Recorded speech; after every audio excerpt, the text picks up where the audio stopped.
Welcome to Policy and Profit, the podcast for ambitious insurance agents and agency owners who want to build predictable, profitable businesses without chasing bad leads or begging for referrals. And let me just be brutally honest for a second. Most agency owners aren't building a team, they're babysitting one. They spend their days chasing flaky prospects, repeating the same recruiting pitch 5 times a week like a parrot, only to have no-shows, ghosters, and broke dreamers drain their time and suck the energy right out of them. And worst of all, their personal production suffers, and they start resenting the team that they tried so hard to build. And if that's you, you're not lazy, you're just trying to scale using effort instead of systems. That's why I built the Autopilot Recruiter, a done-for-you system that helps attract qualified agents, pre-sell them with your story, and get them onboarded without doing another live Doom, sales pitch, or three-way call ever again. It's the same system top recruiters are using to grow massive downlines in the hundreds without sacrificing their commissions, their time, or their sanity. If you're ready to build a team that grows itself, go to writemorepolicies.com/playbook and download the free playbook today. Today's guest is an old friend of mine, Dana Nesen. I was the first. Did you say I was the first one that got you on a YouTube interview? You did, Mason. Fantastic. I like doing that. So she is the founder and driving force behind Empower Life Group, a fully remote life insurance agency built on results, integrity, and what's seemingly lacking in this world, culture. With over 20 years of telesales experience and 5 years in the life insurance industry, Dana brings a rare combo of telesales phone mastery and modern digital systems to the final expense space. And she's just quite literally a badass in the industry. So Dana, welcome to the show. Tell me something you believe is the key to succeeding in insurance sales that most agents completely overlook. I mean, it's unfortunately a super easy answer, but I think one of the number one reasons why agents fail is they fail to launch. And failing to launch is thinking that you need to have everything figured out. You have to have all the answers. You have to have all the T's crossed and the I's dotted, and you have to have all of your writing numbers, and everything has to be done before you can make a single phone call. And I think the failure to launch is what I'm trying to help agents feel more comfortable about overcoming. Because once you start doing the activity, which is the second reason agents fail, starting to do the activity helps build the confidence that agents need to know that yeah, they can do this and it's not as hard as they thought it was. What do you think keeps them from launching so fast? Like when I got started, there was no, you know what, I might go back to the factory that just fired me, or I might, no, it was, I have to do this or I'm going to die. No one's going to respect me. And these are the things that were going on in my head as a confused 20-something-year-old man just finding his place in the world. So what do you think keeps agents from launching?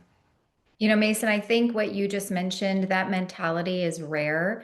I also had that mentality when I got into the business. Like this, it's not if it's going to work, it's when. When? And doing everything we can to basically outrun failure. And I think part of the reasons that agents get so sidetracked is because the internet is noisy. And the more Facebook groups you belong to, the more YouTube podcasters you subscribe to, you know, even mine, right? Like if you are all in with another IMO, like you should be doing everything that IMO tells you to do and shut me off, right? Because it's like there's people at every agency that are successful at the highest level. And so if that's where you're planting your seed, you need to do exactly what that person is doing and shut off everything else. Something I noticed a long time ago is a lot of these agency owners that a lot of people really look up to for some reason got in after they just left Fannie Mae or God knows what MLM or something. They had 500 people come follow them over, 50 of them stuck, five of them produced, and these people might have sold 1 to 3 policies in their entire life. They have a huge downline of thousands of agents in these big alphabet soup letter IMOs, and they're telling other people to do what they themselves have never done. Or because they've lost so many agents, they're now being forced to go recruit. They're now being forced to go produce on their own pen because they have such a high contract level. And it imbues a lot of the shiny object syndrome you and I were talking about before that. So talk more on shiny object syndrome, because once I found something that worked, I noticed that other people, they're like, hang on, Dana, like I've always had dragons and demons in my life, and this is the first time where I haven't. Let me go create some. So I actually found something that works, but I don't feel like I deserve that. So something's clearly wrong with me. I need to go create another problem. So talk more about shiny object syndrome. Yeah, it's such a big distraction where you just think that there's always going to be something better than what you have right in front of your face. And so instead of doing everything you can to ask for the help, show up for the trainings, immerse yourself into everything that the company is offering you, you see one person post 4 sales in one day and you're like, I want to know what that person's doing, because you get to see a little glimmer of someone's good day, but you don't realize that they just had 7 bad days. And so I think the thing about social media in general, just with the influencer mentalities, we're all showing our best moments. And so I try to be really cognizant of the fact that it isn't all good. It isn't all shiny. And so I think it would better serve our agents and our audience if people posted more about their bad days and their insecure days and the moments where they feel stuck, rather than just all of the good stuff, because I think that does a disservice to agents that feel like they are missing out on something. Yeah, and the agency owners who do that, it's like in the marketing world, we have two crowds. The 0 to 1, these are our biz op people. They want a business opportunity, which life insurance, it's a biz op. Yeah. And then you have your 1 to 100 people, your people who want to improve and get better. And I noticed that anytime I posted screenshots of how much money I made, my first $1 million year, anything like that, and inside of ClickFunnels accounts, people they came in for the wrong reasons and then they left because it created massive scotomas. If you don't know what a scotoma is, it's a blind spot in your head. And Mhm. so when these agency owners do that, I'm just like, yeah, you get a lot of recruits in, but they don't last, and you spend all this time training the wrong people, and it's very sad. And then as far as the shiny object stuff, there's a Brian Tracy quote. I'm not sure if you've ever heard his he has some speech where he talks about he was out in the desert, Dana, and the people kept telling him he was gonna die in the desert, and they were crossing the Sahara and all this, and they had oil barrels, and he says, if you go as far as you can see, you will then see far enough to go further. And I think that's really good about people worried about what's next. And it's like, Dana, like if you're an agent under Dana's team, you've been dealt pocket aces. She's one of the few people in this industry who actually gives a shit about her agents. You've been dealt pocket aces, but you're worried about what you're going to play 3 hands from. I don't like play the hand you got. And I think this ties really well what you're passionate about is this whole idea of how you built this agency based on what you saw was lacking, what I know is lacking in the broker world. I can't stand it. So please tell me more about how you built your agency. Yeah, and actually for those that don't know, I built my agency because I had my previous agency completely taken away from me without any choice, right? I spent 4.5 years building up a $5 million a year agency, and overnight it was gone. And so I'm saying that because agents face unfortunate circumstances every day, and it's what you do with those circumstances that determine your future, right? So I was sad for a day, and I got back up and figured out, okay, how am I going to change my own situation, my own circumstance? Once I decided I wanted to build my own agency, I had a sneak peek based on the 20 brokers that I interviewed with, what they had that was working well, what they had that I felt was lacking. And I could probably say that the biggest thing that was lacking with most of these agencies was their lack of training and onboarding. So that failure to launch component that I was talking about, a lot of these people, they just throw agents into a live dial room and say, learn, absorb. Like learn as you go, absorb as you go. And not all agents can learn that way. And when agents are selling in different ways using different scripts, and they're just, pushing for approvals and getting laydowns, like that's very confusing, and it's very hard to grow and scale a team when there's no structure. So I spent a good I don't even know, 30 days and probably 500 hours. Like math probably doesn't even math, but I spent morning, noon, and night creating an onboarding system that agents can go through so that they know exactly what to do, where to go, how to get there, so that by the time they get their writing numbers, they're dialing. And then beyond that, there's live structured training every single day for agents to be able to attend. So I just feel like it helps people so much better when they know that they know there's a system that they're stepping into, and it's not, let's just go throw you into a dial room and see if you can figure it out. Absolutely. There has to be, if you look at any big company, they have maps pretty much for all their product, user demonstration on how to use the iPhone for your granny when she buys it. But there's always a map that you have to follow. And when you talk about training and stuff being lacking, there's a lot of bad actors, and some agents are telling the truth when they said I got no support. Probably most of them are. However, there's an equal half of you that have been given like if you're on Dana's team, there's really no excuse. It's either you're cut out for this industry or you're not. And it's not even a binary question like I make it. I talk too black and white sometimes. Uh, it's how cut out are you? It's on a spectrum. And if you have the training, the onboarding, you can't point the finger to anyone but yourself and say, I'm responsible if you're not seeing what you want in this industry, because here's the process. You find someone who needs what you have and you go sell it to them. Did I confuse that or? I mean, if we're keeping it that simple, I think that there's probably a high chance for failure in that case. There's a little bit more that goes into it. But I overgeneralize sometimes. after all of that, I think the other denominator that sets agents up for failure is that because everyone's just so desperate to recruit, they don't give Oh. agents proper expectations. Like, so agents, they don't know what they don't know. And they're just relying on the upline to say, you got 300 bucks, perfect. Put that towards leads and you're going to make money and reinvest that money into more leads. And in theory, it sounds good, but the reality is with telesales, which is what we do, you need a lot of leads and you're going to mess up when you're learning.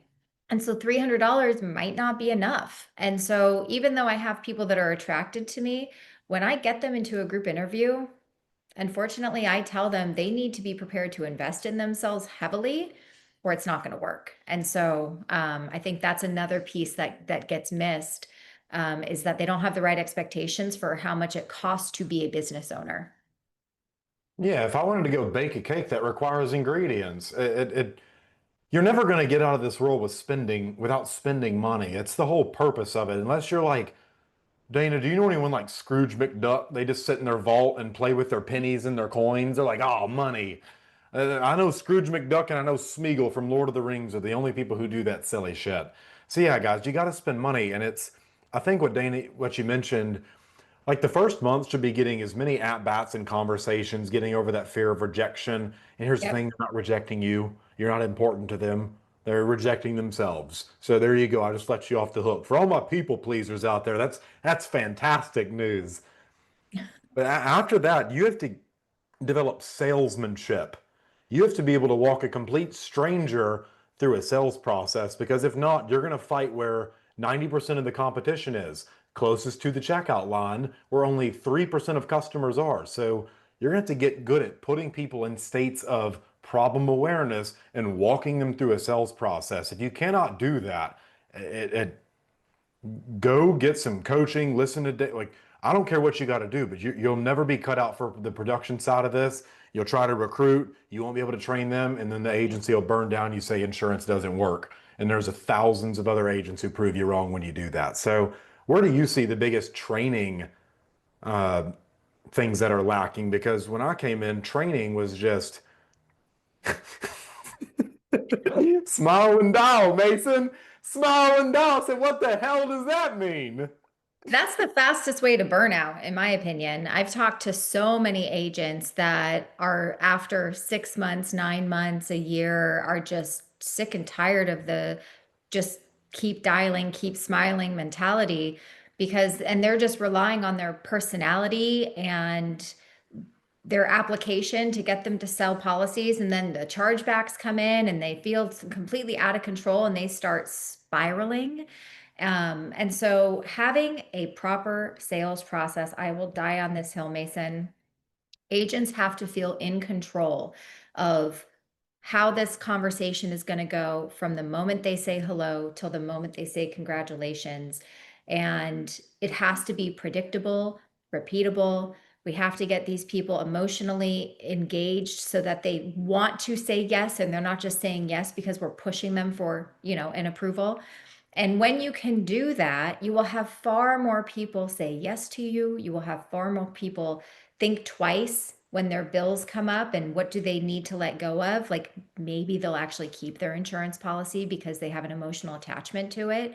So I am super, super passionate about teaching people a sales process so they don't treat it like a numbers game.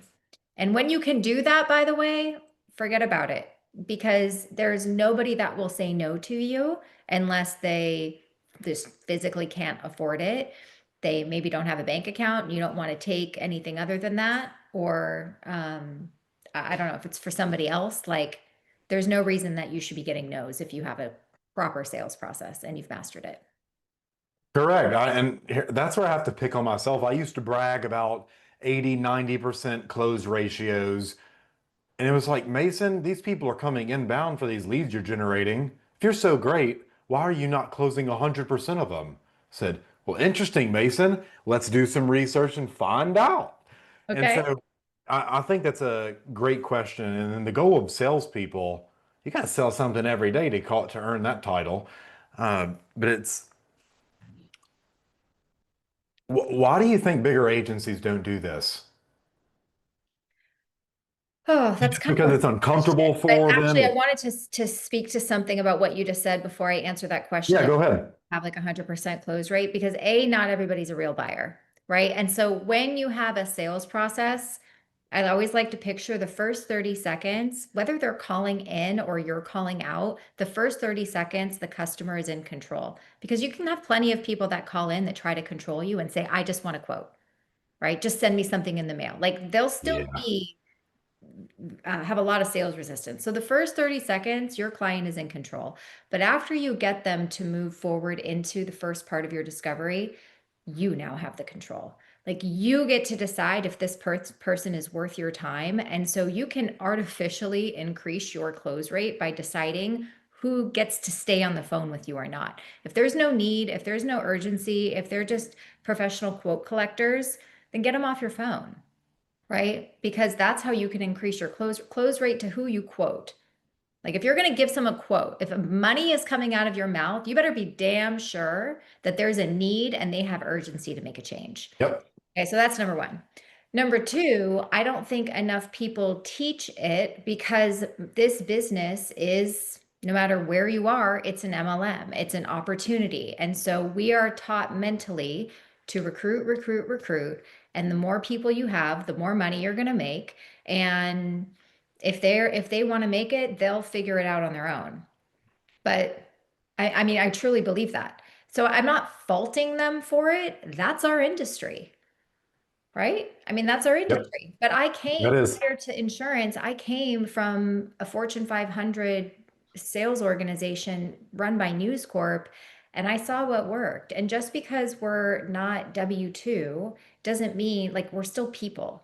And people need structure, people need training, people need accountability. They need more than a raw, great job culture. They need to know that you care about their success and that you're invested in the growth of their business by how much you're investing into them with your time. So that's what I believe.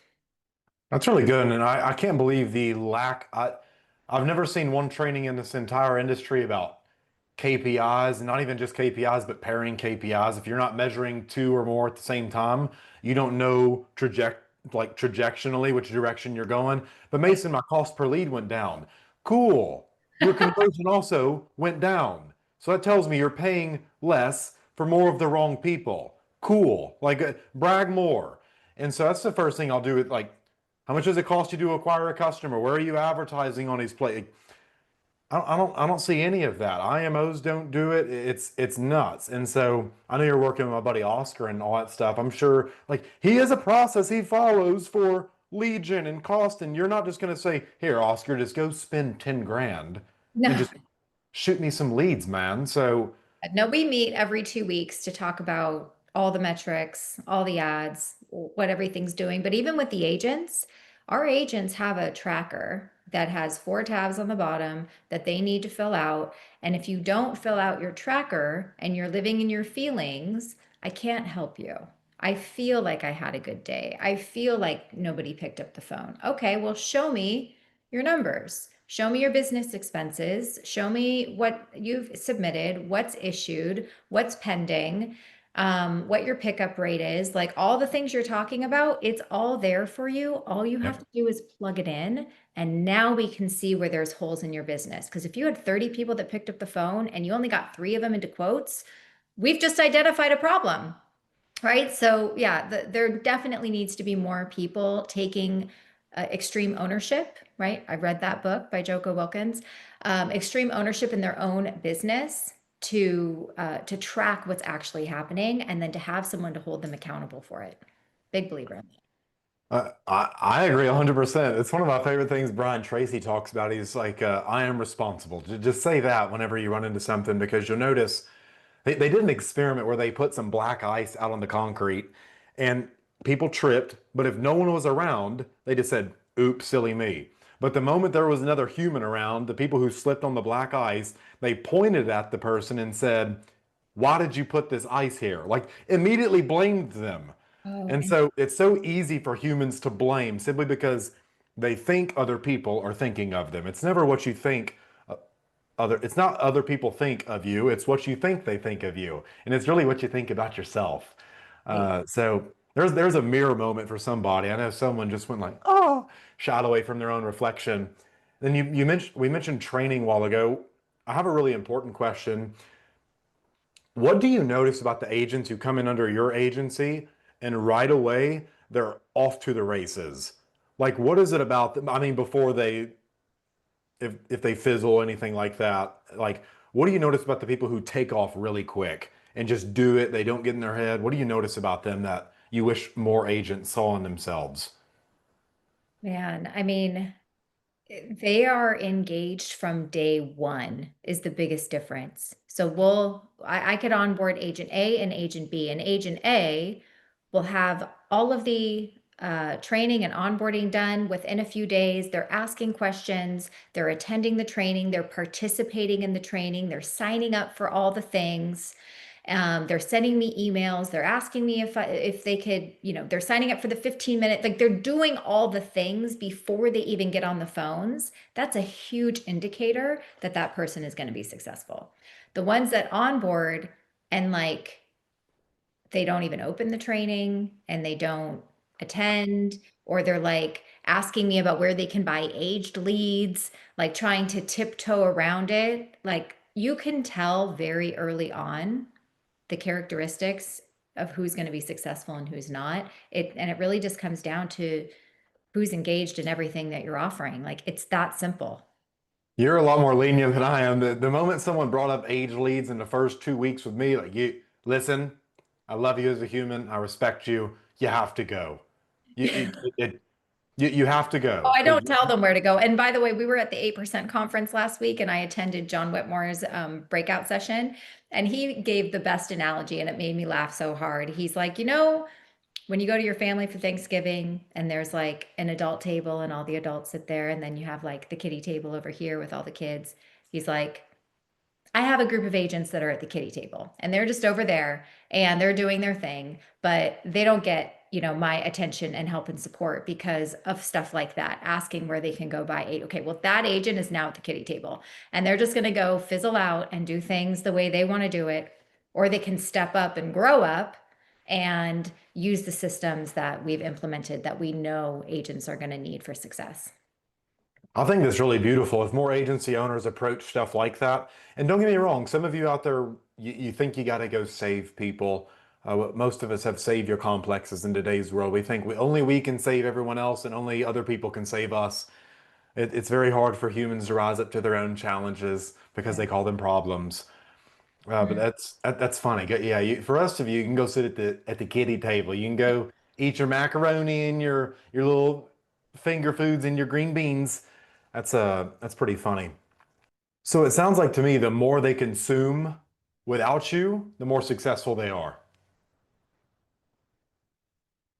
The more they consume without me. I mean, maybe with me, but not me doing it for them. Correct, but I just mean the more Yeah. commitment. This is what's known as click commitment in marketing. The more clicks I can get someone to take, Mhm. they have sunken cost fallacy. I've put all this work into it. I Mhm. can't give it up now. Look, have you ever had any friendships or hard habits like that? Like I've smoked so many cigarettes, I can't stop now. That's a terrible example, but you get the point. That's actually a really hard growth lesson that you just mentioned right there. There's a lot of friendships and relationships that we've had for years and years and years that are just not Go. serving us anymore, and are in fact are holding us back from stepping into this new version of yourself that you have to become in order to make this business work. Because the bottom line, this isn't a job. Like, this isn't a part-time job. This is, and it's not even a career. Like, you're a business owner. Like, what the F? Like, step up out of the diapers and realize that you have to give more time than if you just had a career. You have to spend more money. You might go backwards for a minute, but these are the things that you have to do to get to the point that everybody's selling you at. Like, you can make multiple six figures, you can make seven figures, you can go beyond that, but you have to pay your dues and you have to put in the work. Like, you definitely, this is an industry that where you have to go backwards for a little bit before you jump miles and miles forward. Otherwise, I wouldn't be in it anymore. Yeah. Lost my agency, I would have just found a new career. But I saw the light at the end of the tunnel. I was like, holy shit, this business is crazy. And it's possible for everybody. Yeah, I had an agent text me. One of the four coaching clients I have, they gave me a lot of money to do webinar stuff for them. They said they were on, it was back in June. They've already gotten $642,000 of commissions in their bank. And I was like, I wish I would have had someone help me with that my first year. I only did a whopping 250,000 in roughly in income that year. It's not that you can do, but agents will try to come join my webinars or something like that. They're like, yeah, well, just give me one of your webinars. That way, it's like you don't have the understanding, the bandwidth. Like I have, like once again, you're at the kitty. Let's get you to six figures. Let's even make you look like you have some money before you talk about seven figures, anything like that. It requires a whole different mentality and approach to this, and you got to be very creative, which I'm extremely proud of everything you've built. I keep track of what you guys are doing over there. And Oscar, if you're watching this, you better be nice, okay? No shitty leads, my friend. So, what would you say are the three like tough things they're going to have to like cut out? So you mentioned one, which was a while ago. I lost a lot of friends because Mason money changed you. It's like the problem is you stayed the same. The Mason Right. money's never going to make you happy. It's like, how do you fucking know? You've never had any, man. You've never had any. And people just like, they've never been told that in their entire lives. So, what are the other two, like, really big sacrifices they're going to have to make? And that's how we'll wrap this up. I think it's very Yeah. important. Definitely time. You're going to have to sacrifice your time and where you spend your time. You have to build that muscle memory of rejection, and that requires you to stay put and not walk away every time somebody tells you no, or they have to think about it, right? Like, that's a big one. And I guess, this is an evolving, ongoing change, but your mindset is going to be your biggest enemy. And I just recently invested in a 52-week program with Danelle Degato for my entire agency. And so every Monday, we have a lesson with her and her program to really help us with our mindset, because she calls it the gap of crap, from where you're at to where you want to be and how to clear that. And so that mindset, that's something that from a brand new agent to an already seven-figure business owner needs to work on in order to take their career to the next level. I think that's really beautiful. Too many people, don't get me wrong, I'm not going to do all this rah-rah Tony Robbins stuff, but it's fun. It's all built on communication and language. If you look at what Tony Robbins learned, he learned from Richard Bandler and John Grindler, who founded NLP based on Virginia Satir, one of the greatest role models in my life. She was a badass family therapist, and Milton Erickson, a dude who had polio twice. So Tony Robbins is all built around that, but it's all around language. And once you see things from a different perspective, it's like a whole, you see the light at the end of the tunnel. And I call that faith. What is it? Walk by faith, not by sight. Yes. And so it's really cool that you're mentioning mindset and stuff like that, because when other agency owners do, it's so, you got to change your mindset. Okay, you got to raise your vibration, Mason. What what does that mean? Kobe Bryant, what does that mean? You ever saw that Kanye thing? What does that mean, Kobe Bryant? That's what I want to say to these people. So I'm really glad that someone smart like you is bringing stuff up like this, because it is crucial to the agents to realize their brain is just there to keep them safe. It's Right. not their friend. And you Yeah. have to like, it's uncomfortable. You have to like, no, mom, I can't come to your birthday party. I have to work. Okay. I've got to focus on the business. I love you. We have to work. So I'm really glad you brought this up. That's a big point for most, because I don't see many people who are real like you when it comes to expectations. And if you guys are wondering, I fully vouch for Dana Neeson. She is a fantastic agency. She's a fantastic person. She knows what the hell she is doing. So if you're one of those people that are interested, go reach out to her. Okay, you're not paying me to say this, are you? No. You should be, but I'm just playing. You guys go check out Dana for real. She is an incredible human, an incredible agency owner, and one of the few people I know who actually make money. Not just like spend a million to make a million and break even.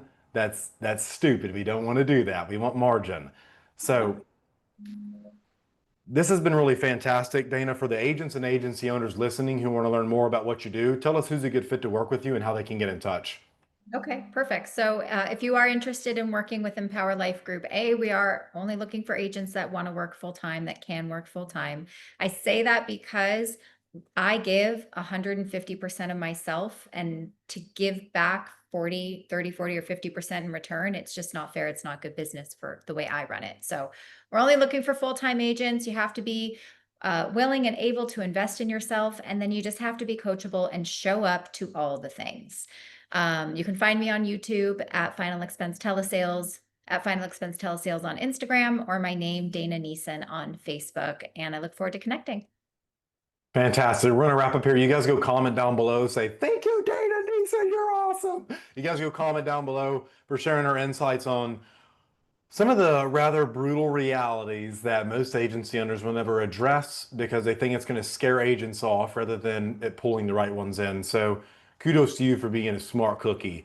For those of you interested in learning more about Dana, if you don't want to go try to type in all that stuff, I'm going to have all of her links perfectly formatted down below in the description. Just go click it with the tap of your thumb. I made it easy for you. If you're not willing to subscribe for that, you're a terrible person. I don't want you on here anyway. So just go away. Okay. If you're not willing to hit subscribe, it takes 2 seconds. Just go away. There's no hope for you. You're already dead. And if you'd like to be a guest on Policy and Profit, we're always looking for successful insurance agents and agency owners doing at least a whopping 10K a month in commissions. It's not a lot. And have unique strategies to share. You can apply at the link down below in the description.